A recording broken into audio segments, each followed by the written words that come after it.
नमस्कार, मैं आयुष और आप देख रहे हैं चकाचक एक्सप्रेस। आज हम बात करने वाले हैं एक ऐसे टर्म के बारे में जो आजकल बहुत प्रचलन में है। वो टर्म है नेपोटिज्म। ये नेपोटिज्म सिर्फ बॉलीवुड के लिए नहीं है, ये नेपोटिज्म सिर्फ बिजनेस क्लास के लिए नहीं है या फिर कॉरपोरेट घराने के लिए नहीं है, बल्कि ये नेपोटिज्म का शब्द जो है ये देश की राजनीति में भी बहुत सक्रिय है। तो आइए आज जानते हैं ये नेपोटिज्म किस कदर हावी है हमारे राजनीति में। मशहूर अभिनेता सुशांत सिंह राजपूत की आत्महत्या ने वंशवाद की सदियों पुरानी बहस को फिर से हवा दे दी है। ऐसे में देश की राजनीति में अंतर्निहित वंशवाद को हम कैसे भूल सकते हैं। भारत में राजनीति एक जनसेवा का माध्यम ना होकर एक पारिवारिक व्यवसाय है। अगर डैडी जी एक सांसद है तो उनके प्यारे शहजादे या शहजादी निर्वाचन क्षेत्र को अपने उत्तराधिकार के रूप में देखते हैं। नजर घुमाए तो दिखता है कि भारत के लगभग हर हिस्से में, हर पार्टी में नेपोटिज्म पैठ जमाए बैठी। आपकी शिक्षा दीक्षा जो भी हो, मेरिट, सार्वजनिक जीवन, ज्ञान, कौशल सब बेकार है, मगर आपके पास सही सरनेम है तो बस अगले चुनाव में टिकट तो पक्का। बेशक नेहरू गांधी राजवंश द्वारा 6 दशकों से अधिक समय से चली आ रही कांग्रेस पार्टी वंशवाद को भारतीय राजनीति के शासन सिद्धांत में बदलने के लिए जिम्मेदार है, लेकिन अन्य सभी दलों ने भी नेपोटिज्म वाली राजनीति करने में कोई कसर नहीं छोड़ी।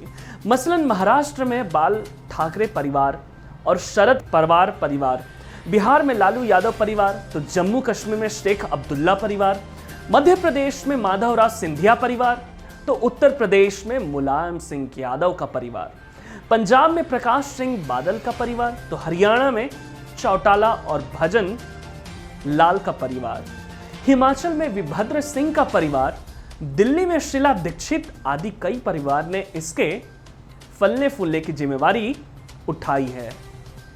यानी ये रोग अब राजनीति रूपी शरीर में गहराई से निहित है। चूंकि बिहार में चुनावी माहौल है तो आइए आज बिहार की बात करें। जैसे राष्ट्रीय स्तर राजनीति में कांग्रेस, ठीक वैसे ही बिहार की राजनीति में लालू प्रसाद यादव भाई भतीजावाद के ध्वजावाहक माने जाते हैं। बेटा, बेटी, बीबी, साले साहब, किसी के साथ उन्होंने भेदभाव किया ही नहीं। सबको राजनीति में लाकर खड़ा किया, सबको मौका दिया। लेकिन उनसे थोड़ा पीछे चले तो मुख्यमंत्री थे सत्येंद्र नारायण सिन्हा उर्फ छोटे साहब, जिनके पत्नी, पुत्र, पुत्रवधू सब के सब लोकसभा के सदस्य बने। बात करें बिहार के पहले मुख्यमंत्री डॉक्टर श्री कृष्ण सिंह की, तो उनके 2 पुत्र शिव शंकर सिंह और बंदी शंकर सिंह दोनों ने राजनीतिक दुनिया में कदम रखा और दोनों विधायक बने। बंदी शंकर सिंह तो मंत्री भी बने। हालांकि डॉक्टर श्री कृष्ण सिंह के प्रपौत्र यानी परपोते 2015 में निर्दलीय लड़े और चुनाव हार गए। उनके परिवार से वर्तमान में कोई भी इंसान किसी सदन में तो नहीं है। दीप नारायण सिंह बिहार के दूसरे मुख्यमंत्री थे, जिनका कोई बेटा नहीं था, तो ये विरासत जो थी आगे नहीं बढ़ी। तीसरे मुख्यमंत्री हुए विनोदानंद झा, जिनके पुत्र कृष्णानंदन झा अभी झारखंड की राजनीति में सक्रिय हैं, बिहार के पूर्व मंत्री भी हैं। इसके अलावा केबी सहाय और महामाया प्रसाद सिंह के परिजनों ने भी राजनीति में रहने के प्रयास तो किए, मगर पार्टी और जनता ने खासा समर्थन नहीं दिया। 1968 में महज 3 दिन के लिए मुख्यमंत्री बने सतीश प्रसाद सिंह की बेटी सुचित्रा सिन्हा राज्य सरकार में मंत्री रह चुकी हैं और राजनीति में काफी एक्टिव हैं। 7वें मुख्यमंत्री वीपी मंडल, जिनके पुत्र मनेंद्र कुमार मंडल उर्फ ओम बाबू 5 साल जदयू के विधायक बने रहे और उनके परिजनों को भी मौजूदा सियासत में देखा जा सकता है। रामसुंदर दास और अब्दुल गफूर के पुत्र दारोगा प्रसाद राय के बाद उनकी पत्नी, उनके पुत्र कर्पूरी ठाकुर के बेटे रामनाथ ठाकुर, ये सब विधायक बने। कर्पूरी ठाकुर के पुत्र तो मंत्री भी बने और राज्यसभा सदस्य भी। केदार पांडे के पुत्र चंद्रशेखर सिंह की पत्नी भागवत झा आजाद के पुत्र कीर्ति आजाद, ये सभी सांसद बने। डॉक्टर जगन्नाथ मिश्र के पुत्र नीतीश मिश्र भी मंत्री रह चुके हैं। यानी देखा जाए तो बिहार के मुख्यमंत्रियों की लिस्ट में सिर्फ सुशासन बाबू या कहे तो नीतीश कुमार ही एक ऐसे मुख्यमंत्री हैं जिनके परिवार से फिलहाल कोई पॉलिटिक्स में नहीं उतरा। वरना बिहार के राजनीतिक परिवारों में कुछ एक ऐसे भी हैं जो आजादी के पहले से ही राजनीति का सुख भोगते आ रहे हैं। वैसे कुछ मंत्री ऐसे भी हुए बिहार के जिनके परिवार का कोई सदस्य आज किसी सदन का हिस्सा नहीं। यह तो हुई सिर्फ बिहार की बात।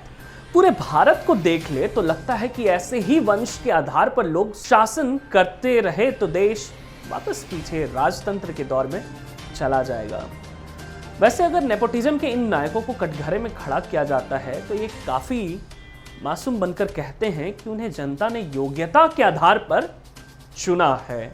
अब बिहार में लालू प्रसाद यादव का परिवार हो, उत्तर प्रदेश में मायावती या फिर मुलायम सिंह यादव का परिवार हो, कश्मीर में अब्दुल्ला का परिवार हो, या दिल्ली में शीला दीक्षित जो अब नहीं रही दुनिया में उनका परिवार हो, या बंगाल में ममता बनर्जी का परिवार हो, या फिर पूर्व राष्ट्रपति प्रणब मुखर्जी का परिवार हो, या फिर देश पर शासन करने वाला सबसे लंबा इतिहास यानी कि कांग्रेस पार्टी की जो सरकार रही उनको चलाने वाले गांधी नेहरू परिवार हो, या फिर तमिलनाडु में स्टालिन का परिवार हो, या फिर देश के अन्य राज्यों में हिमाचल में वीरभद्र सिंह की, और फिर आपके अनुराग ठाकुर जो हैं ये भी तो एक नेपोटिज्म का ही हिस्सा है। आप देख सकते हैं कि हर जगह हर पार्टी में, चाहे वो भाजपा हो, कांग्रेस हो, राजद हो, हर पार्टी में कहीं ना कहीं जब एक बार पिता सांसद बन जाए या माता सांसद बन जाए तो वो जरूर चाहते हैं कि उनके बच्चे भी सांसद बने या विधायक बने या फिर नेतागिरी करे। इसका कारण तो आपको और हमें खोजना है। लोकतांत्रिक व्यवस्था में यह कितना उचित है और यह सुचिता के पैमाने पर कितना खरा उतरता है ये आपको सोचना है। बाकी देश दुनिया की तमाम खबरों को सरल, सटीक और सत्य तरह से देखने के लिए जुड़े रहिए चकाचक एक्सप्रेस के साथ। और हाँ, चैनल को सब्सक्राइब करना ना भूलें।